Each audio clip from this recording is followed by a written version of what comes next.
যার দিকেই তাকাচ্ছি মনে হচ্ছে তাকেই ভোট দেই। লাগছে, খুবই এনজয় করছি আর সবার সাথে দেখা হচ্ছে অনেক দিন পর। মানে মনে হচ্ছে যে এফডিসি জীবন্ত হয়ে উঠেছে, এরকম একটা ফিল হচ্ছে। খুবই এক্সাইটমেন্ট কাজ করছে।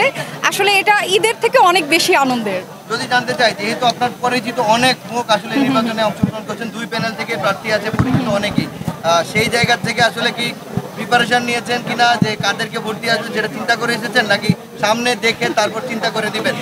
আসলে সবাই তো আমাদের ভাই ব্রাদার, আমাদের মধ্যে তো আসলে কোনো ব্যক্তিগত শত্রুতা নেই। ইচ্ছে তো করে সবাইকেই ভোট দিতে, কিন্তু তারপরেও যেহেতু দুইটা প্যানেল হয়েছে, সবাইকে তো আমি চাইলেও ভোট দিতে পারবো না। তো বাসা থেকে আসলে প্রিপারেশন না, এখন আসার পরে যার দিকেই তাকাচ্ছি মনে হচ্ছে তাকেই ভোট দেই।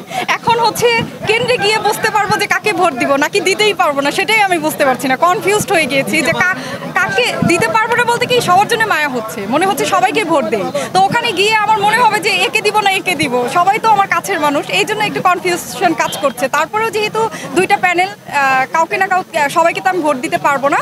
তারপরে এর মধ্যে থেকেই কিছু একেবারেই ভালো লাগার পার্সন যারা আছে তাদেরকেই আসলে বেছে নিতে হবে। আবার জানতে চাইবো, যেহেতু দুটি প্যানেল নির্বাচন করছে, একটি প্যানেলে কিছু মানুষ বা দুটি প্যানেলে একটি প্যানেল নির্বাচিত হবে, যারাই নির্বাচিত হবে তাদের কাছে শিল্পী হিসাবে যেহেতু ভোট দিয়ে আপনার ভোটে তারা নির্বাচিত হয়ে আসবে, তাদের কাছে প্রত্যাশা কি থাকবে?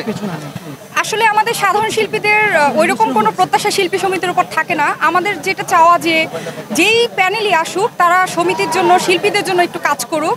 ইভেন আমাদের চলচ্চিত্রের জন্য কাজ করুক, চলচ্চিত্র যাতে বেঁচে থাকে, ভালো ভালো চলচ্চিত্র হয় সেই দিকে একটু খেয়াল রাখুক। আর আমাদের যেটা চাওয়া সাধারণ শিল্পীদের, যে আমরা এফডিসিতে আসলে যেন আমাদের একটা সম্মান পাই, আমাদের একটা বসার জায়গা থাকে, বা বিভিন্ন প্রোগ্রামে আমরা সবাই মিলে একত্রিত হয়ে আনন্দ করতে পারি, এটাই আসলে আমাদের চাওয়া। যদি যে প্যানেল নির্বাচিত হচ্ছে না, যারা পরাজিত হবে, তারা যাতে ভোটের ফলাফল মেনে নেয়, সাধারণ শিল্পী হিসাবে অন্য বারের মতো কোনো সমস্যা বা বিশৃঙ্খল পরিস্থিতি না হয়, সেটা কি আপনারা চান কিনা? অবশ্যই চাই, অবশ্যই চাই। কারণ এটা গতবার যে ঘটনাটা ঘটেছে, এটা আসলে আমার মনে হয় না যে কোনো জাতীয় নির্বাচনেও এরকম ঘটনা ঘটে। এটা খুবই দুঃখজনক, লজ্জাজনক।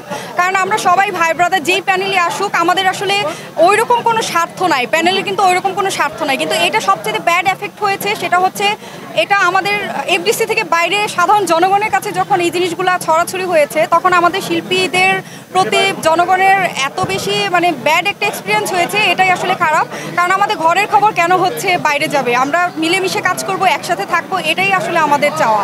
কাদা ছোড়াছুড়ি একদমই ঠিক না। আর এখানে আসলে বিশেষ কিছু পাওয়ার কিছু নাই যে একটা প্যানেল আসলে সেখানে বিশেষ কোনো রত্ন আছে, এখানে ওইরকম কোনো ব্যাপার না। তো আমার যেটা প্রত্যাশা থাকবে যে গতবার যাই হয়ে গেছে না কিনা, এইবার যাতে সুষ্ঠু স্বাভাবিকভাবে নির্বাচনটা হয়, মানুষের কাছে যেন আমরা আর লজ্জিত না হই। Thank you.